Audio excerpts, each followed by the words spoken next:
Hello crafters and welcome to the April 2024 release video hop by Altenew. My name is Deepa from Designs by D and I'm so happy to be sharing with you this card that I made using the Craft a Flower Anemone Blue Poppy dies. They're absolutely gorgeous and I'm sure you're going to love them.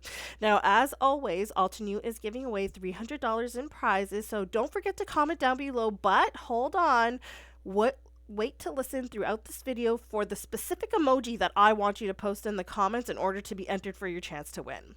So let's go ahead and take a look at these products. Now I'm going to just be using 2 of the products from this release. There are so many. I wish I could go through all of them with you, but I'm sure you'll see them throughout the hop.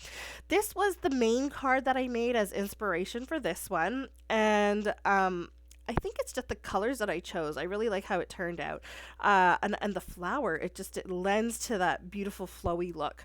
So I've got all of my Altenew blending brushes, which are going to come in handy for this. And I love how they've kind of paired some of these together. This is, I think, the first time I'm using the keyhole not technology, but the keyhole feature on these dies. I haven't used the cutting dies in a long time, and I think this is really cool. Now, the centers I am going to cut out of some glitter cardstock, and I will be using one of the Altenew glitter cardstocks. This is the set with the grays and the blacks here, and one of these is really pretty. I think it's the darkest one here. It is the black diamond. It looks absolutely gorgeous with these poppies. So I'm going to use the 2 centerpiece dies with the black diamond glitter cardstock. So you can see I've cut that out already. Put it aside. And then I've also cut out all of the pieces of the anemone from white cardstock.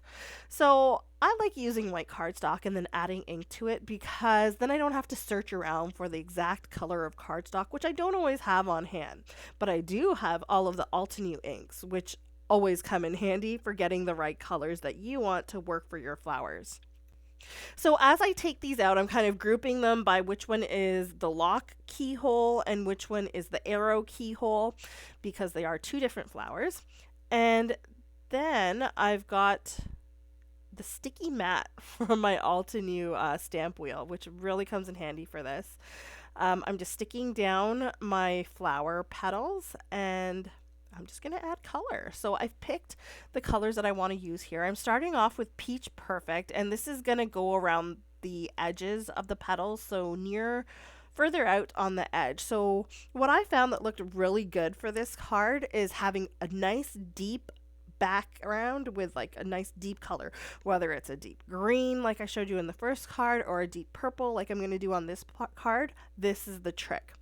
Then on the edges of your flower, so the edges of your petals, is where you want to put the lightest color, the lightest tone of the colors that you're using. So in this case, I'm using Peach Perfect.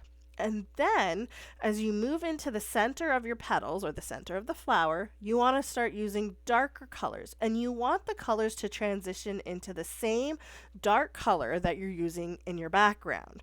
So in the first card, I use the deep green in the background, so I use a deep green in the center of the flower. On this card, I use a deep plum on the background, so I'm using a plum in the center of the flower.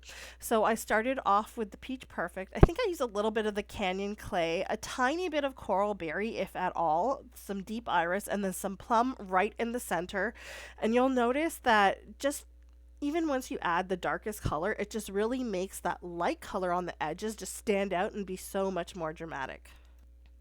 So I'm just going to go through each of the flowers step by step. You'll notice I started with the lightest color and I'm going into the deepest. You could do the opposite. However, I do find that sometimes the lighter colors lighten the darker colors. So if I'm going over, say, the plum with the Canyon Clay, which you would think that the plum would just overpower the Canyon Clay, so it wouldn't really matter, it does kind of lighten that plum. So I like to start with the lightest colors on the edge and then build up to the darkest color in the center. You see I'm using a little bit of that Coral Berry, and that gives it that hint of that bright reddish purpley tone. It's going to really tie that peach together with the purple. It's a good intermediate tone there. And you don't need too much of it. I'm just adding a little bit just to add that transition. So I'm going to add this on all of the flowers just like I did before. And then you'll notice another thing to keep in mind is all of the Altenew inks tend to lighten as they dry. So the color that it looks like when it's wet is a little bit deeper and darker than it is when it's dry. So always keep that in mind when choosing your colors. Now you can finally see the dramatics, the drama coming into these flowers because we've got the deep iris. Just look how that purple just brightens up and pulls out those peaches and just really makes it stand out so gorgeously. Now, you could stop with the deep iris, but I remember I want the center of my card, or sorry, the center of my flower to be the same color as the background of the card. So I'm going to come in with that plum, even if you just see a little hint of it around the center of the flowers, just to pull everything in together and have everything kind of create a cohesive card or color scheme. And I just, oh, you could even add some of that plum around the edges. Just like a little hint around the edges just to tie it all in. It really is up to you how you want to use these colors, but I think that they work so well together. And the large area of the anemone leaves or petals just allow for these colors to stand out even more. So there's a little preview of what it will look like. I always like to check and make sure that it's ending up looking how I want it to look. Now for the leaves, I'm going to go with a deep color, and I'm actually going to use this cloudy night, I think it is. It's like a bunch of this color family is they're blues. They're like deep blues, but they have that blackish tone which gives it like a really nice deep and elegant, I think, look.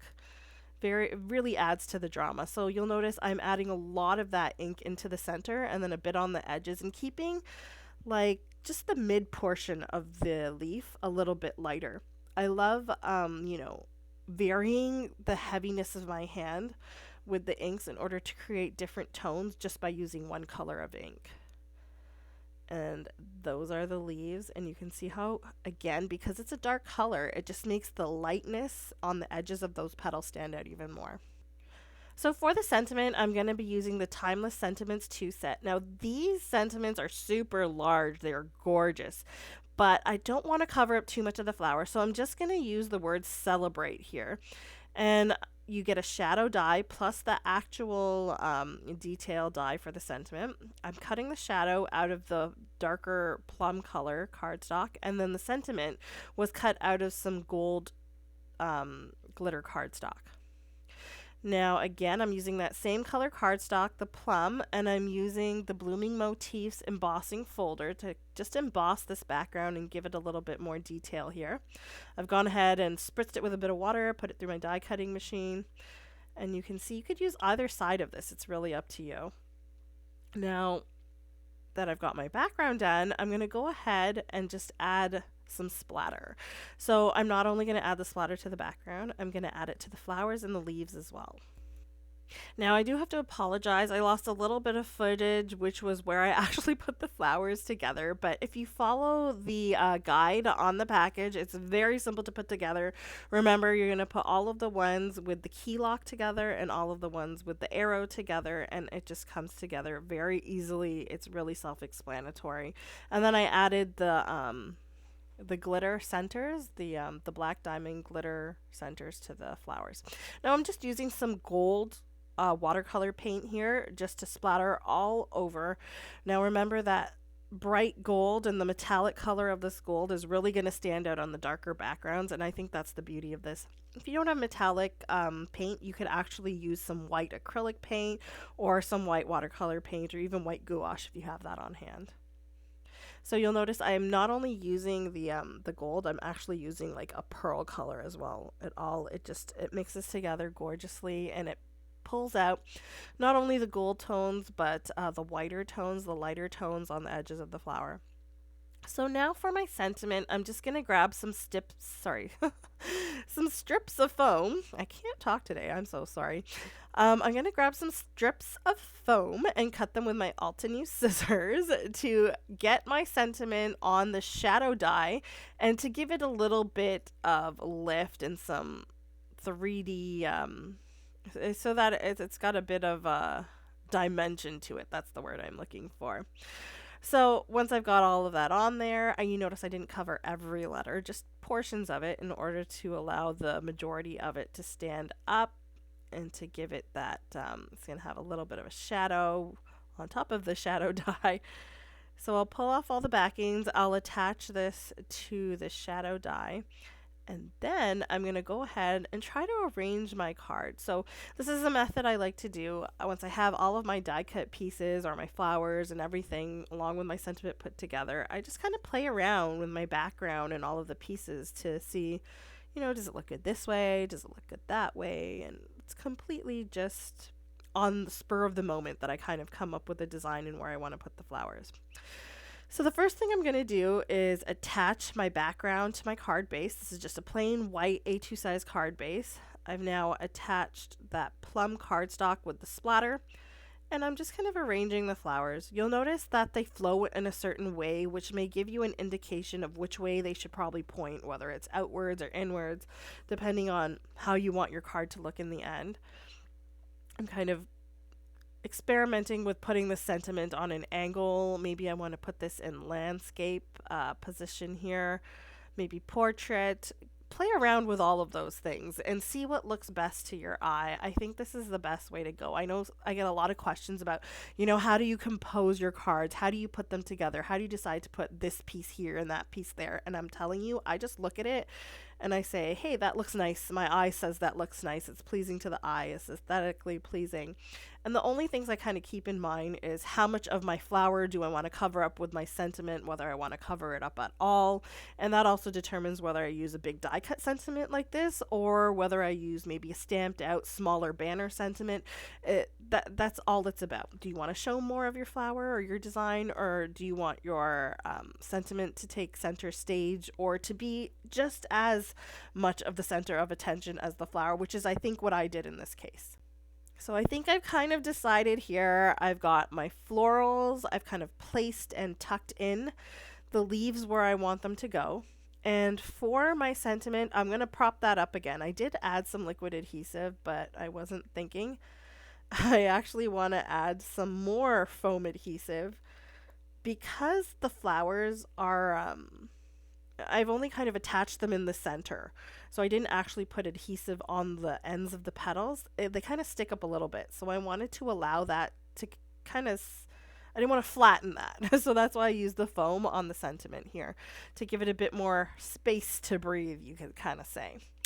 Now for embellishments, I've actually got the smoky quartz gems sparkles. I'm going to add the darker gray into the center of the flowers to give that a bit more shine, not that it doesn't have enough with the glitter paper. And then I'm just going to add a couple of the white gems. Actually, no, I changed my mind. I went with the darker gems just around the background. I think, again, I didn't want to take away too much from the splatter and the flowers, so that's why I went with the darker gems here. And that is my final card. I hope that something I've done in this video inspires you today. I hope you like this card.